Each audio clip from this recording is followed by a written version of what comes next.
আমরা ছোটোখাটো ঘোরা বলতে দীঘাটাই বুঝি, বেশিরভাগ মানুষই দীঘাটায় যায়। তো আমাদেরও বহুবার যাওয়া হয়েছে। তো 2016-এ গেছি, 24-এ 25-এ ভালোই ঘোরা হয়েছে, 22টা ভালো হয়নি, ভালো বন্ধ মন্দ নিয়েই ঘোরা হয়। তো ছেলে যখন 2.5 বছর বয়স, বিয়ের পরে প্রথম গেছিলাম দীঘায় আমরা 3 জনে। ওই প্রথম তালসারির যে ঘটনাটা, ওটা মানে সাংঘাতিক। কাল থেকে শুনলাম তালসারির ঘটনাটা, ওটা আমাদের বারবার আবার যেন সেগুলো স্মৃতি যেন আবার মনে পড়ে গেল। তালসারি জায়গাটা সত্যিই খারাপ, মানে ওখানে যে চোরাবালি আছে তা আমরা জানতাম না। আমরা তো দীঘায় যাওয়ার পরে, ছেলে তখন 2.5 বছর বয়স, তো প্রথম গেলাম দীঘায় বিয়ের পরে। গিয়ে 2 দিন ঘোরার পরে গেলাম তালসারিতে, নেমেছি। তো লোকে ভাববে কি গ্যাজাগড়ি দিচ্ছি, কিন্তু এটা সত্যি ঘটনা। মানে নেমেছি, নামার পরে দেখছি বেশ 20-22 জন মানুষ, লোক রয়েছে, তাদের বউ রয়েছে, একজন মাসিমা ছিল, মাসিমার হাতে চটি আছে, ওটা দেখেছি, অনেকের হাতে চটি, যেহেতু ভিজে গেছে সেই জন্য মনে হয়। বাচ্চাও দেখেছি অনেকগুলো, কটা বাচ্চা আর কি, ওদের ফ্যামিলি বেশ কয়েকজন মিলে গেছে অনেকে। তারপরে যাই হোক দেখছি আমরা নিজেরাই কথা বলছি, ওই দেখো ভিজা মনে হয় হাতে চটি নিয়ে আসছে। যাই হোক, ওরা ওদের মতো পাস হয়ে গেল, আমরা আমাদের মতো যাচ্ছি। ও মা, কিছুক্ষণ পরে পেছনে তাকিয়ে দেখি কেউ নেই। আমরা তো মানে ভয় পেয়ে গেছি, আমরা মাত্র 3 জন এখানে, ছোটো বাচ্চা আর আমরা 2 জন। এত বড় জায়গা, পুরো মানে বিশাল বড় ফাঁকা জায়গা, ওরা কোথায় চলে গেল মুহূর্তের মধ্যে।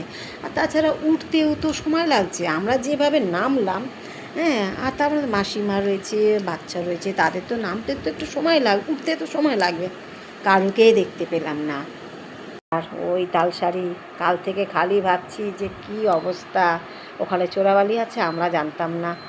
খালি যে পাটা দিচ্ছি আর যে পায়ে যে নরমটা লাগছে, কি যে তখন আমাদের মনের অবস্থা হচ্ছে আমার, আমি চুপচাপ, শুধু চুপচাপ রয়েছি, কারণ একটা ভয়ের মুহূর্তে, বিপদের মুহূর্তে চুপচাপ থাকি। নিজেকে যতটা পারি ওই সলভ করার চেষ্টা করি, যে কী করে উদ্ধার পাওয়া যায়, কি করে তাড়াতাড়ি চুপচাপ ওখান থেকে চলে আসা যায়। পা দিচ্ছি না, পা ডেবে যাচ্ছে, নরম কাদা লাগছে, আবার পা দিচ্ছি, নরম যাচ্ছে, না আর এগোবো না, আর না। ওর বাবা বলছে হ্যাঁ গো চলো চলো, আর এখানে থাকা যাবে না, বলে তা কোনো রকমের নদীটাও পার হলাম। নদীতে হুড় করে জল এসে যাচ্ছিলো, যে জায়গা পুরো শুকনো ছিল সেই জায়গা পুরো জল হয়ে গেল।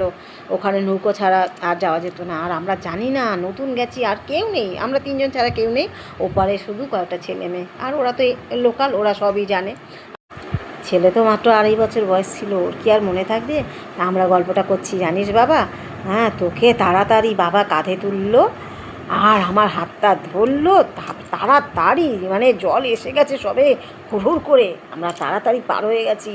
তারপর তো ওই ভয়ের কেসটা আছে, এক গাদা লোক মুহূর্তের মধ্যে কোথাও উধাও হয়ে গেল সব। তারপরে যা হোক, ওই তালসারিতে আর যাই না, চোরাবালি আছে সেটা পরে জানলাম। আমার নন্দাই বলছে তোমরা জানো না ওখানে চোরাবালি আছে। তা আমরা বললাম কেন, আগে তো বলবেন, চোরাবালি আছে, বাচ্চা নিয়ে যাচ্ছি, এই ব্যাপার। ওই তালসারি কাল থেকে খালি ভাবছি যে কী অবস্থা, ওখানে চোরাবালি আছে আমরা জানতাম না। খালি যে পাটা দিচ্ছি আর যে পায়ে যে নরমটা লাগছে, কি যে তখন আমাদের মনের অবস্থা হচ্ছে আমার, আমি চুপচাপ, শুধু চুপচাপ রয়েছি, কারণ একটা ভয়ের মুহূর্তে, বিপদের মুহূর্তে চুপচাপ থাকি। নিজেকে যতটা পারি ওই সলভ করার চেষ্টা করি, যে কী করে উদ্ধার পাওয়া যায়, কি করে তাড়াতাড়ি চুপচাপ ওখান থেকে চলে আসা যায়। পা দিচ্ছি না, পা ডেবে যাচ্ছে, নরম কাদা লাগছে, আবার পা দিচ্ছি, নরম যাচ্ছে, না আর এগোবো না, আর না। ওর বাবা বলছে হ্যাঁ গো চলো চলো, আর এখানে থাকা যাবে না, বলে তা কোনো রকমের নদীটাও পার হলাম। নদীতে হুড় করে জল এসে যাচ্ছিলো, যে জায়গা পুরো শুকনো ছিল সেই জায়গা পুরো জল হয়ে গেল। ওখানে নৌকো ছাড়া আর যাওয়া যেত না। আর আমরা জানি না, নতুন গেছি, আর কেউ নেই, আমরা 3 জন ছাড়া কেউ নেই, ওপারে শুধু কয়েকটা ছেলে মেয়ে, আর ওরা তো লোকাল, ওরা সবই জানে। আর এই পারে ওই ভুতুরে কাণ্ড, লোকগুলোকে দেখতেই পেলাম না, লোকে ভাবে গ্যাজা করি, লোকগুলোকে দেখতে পেলাম না। সেই থেকে আর তালসারি যাই না।